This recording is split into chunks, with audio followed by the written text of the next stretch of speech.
कौन संख्या है? परिमेय संख्या और एक अपरिमेय संख्या। परिमेय संख्या वो कहते हैं जिसको हम P/Q के रूप में लिख सकते हैं, ठीक है ना। और जिसको हम P/Q के रूप में नहीं लिख सकते उसको क्या कहेंगे? अपरिमेय संख्या। दुनिया का कोई भी संख्या जो बट्टे के रूप में लिखा जा सके क्या कहलाएगा?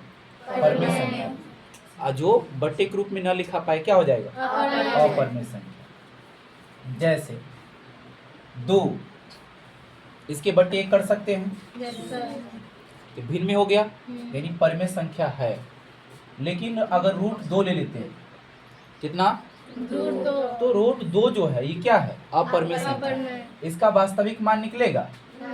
वर्गमूल निकलेगा ही नहीं।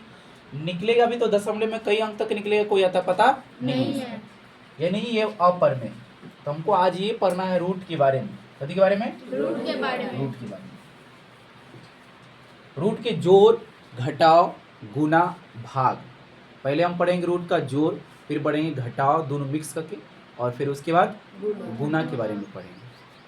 जैसे देखिए इसमें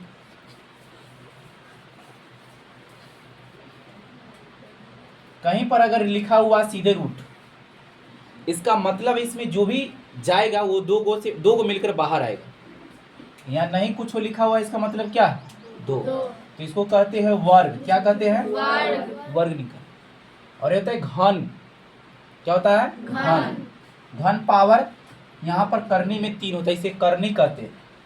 क्या कहते हैं? करनी कहते हैं। ये क्या है? करनी। यहाँ करनी 2 है, यहाँ करनी कितना है? 3। तो इसमें से 2 को मिलकर बाहर आएगा, इसमें से 3 को मिलकर बाहर आएगा। तो जब भी ऐसा रहेगा तो 2 लिखा नहीं रहेगा, लेकिन अगर 3 निकालना रहेगा तो लिखा रहेगा। अगर यहाँ पर सीधे इसमें 4 लिखल है, यानी हमको खुद समझ जाना है कि कितना लिखा हुआ है, यहाँ 2 लिखा हुआ है, तो इसका वर्गमूल कितना होगा? 2 होगा। लेकिन अगर यहाँ पर लिख दे 2 तो क्या निकलेगा? वो नहीं निकलेगा, गलत हो जाएगा, उतने रहेगा। उसी तरह से देखेंगे हम लोग आगे। जैसे कि √16। √16 को हम जानते हैं कि रूट क्या लिख सकते हैं? 4 × 4 लिख सकते हैं। और यहाँ कुछ नहीं है, इसका मतलब कितना है? यहाँ 2। 4 × 4 यानी कै गो 4 हुआ? 2 गो। 1 गो 4 क्या जाएगा? बाहर। तो पहले कोई भी रूट में रहेगा संख्या तो उसको चेक करेंगे कि वह उसका वर्गमूल निकल रहा है या नहीं निकल रहा है। सीधे नहीं मान लेंगे। अगर वर्गमूल नहीं निकलेगा तो क्या होगा? अपरिमेय होगा। क्या होगा? अपरिमेय। और वर्गमूल निकल जाएगा तब परिमेय हो जाएगा। जैसे इसी को ले लेते हैं √5, क्या इसका वर्गमूल निकलेगा? नहीं। तो क्या हो गया? अपरिमेय होगा, ये परिमेय नहीं होगा।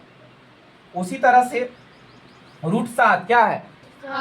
अपरिमेय। क्या है? अपरिमेय। उसी तरह से √x परिमेय है या अपरिमेय है? ये भी अपरिमेय, क्योंकि x का इसका कोई वैल्यू नहीं निकलेगा बाहर, ठीक है।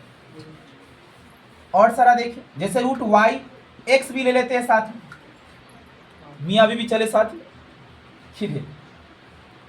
ये भी क्या होगा? अपरिमेय होगा। Yes sir. और ले लीजिए कुछ x, y, z भी ले लीजिए, तो भी नहीं निकलेगा, क्योंकि इसमें से जो भी निकलेगा कम से कम 2 गो में से 1 गो निकलेगा। अब ऐसा मत समझ लेना कि x, y तो 2 को 1 को बाहर कर देंगे, ठीक है। मान लेते हैं x, y को बाहर कर देंगे, तो x में से किसको बाहर करोगे? x ना चाहिए 2, तब ना बाहर आएगा। मतलब इसका हम लोग निकाल नहीं सकते हैं वर्गमूल, यानी अपरिमेय। कथी है? अपरिमेय। इसको नोट कीजिए जल्दी।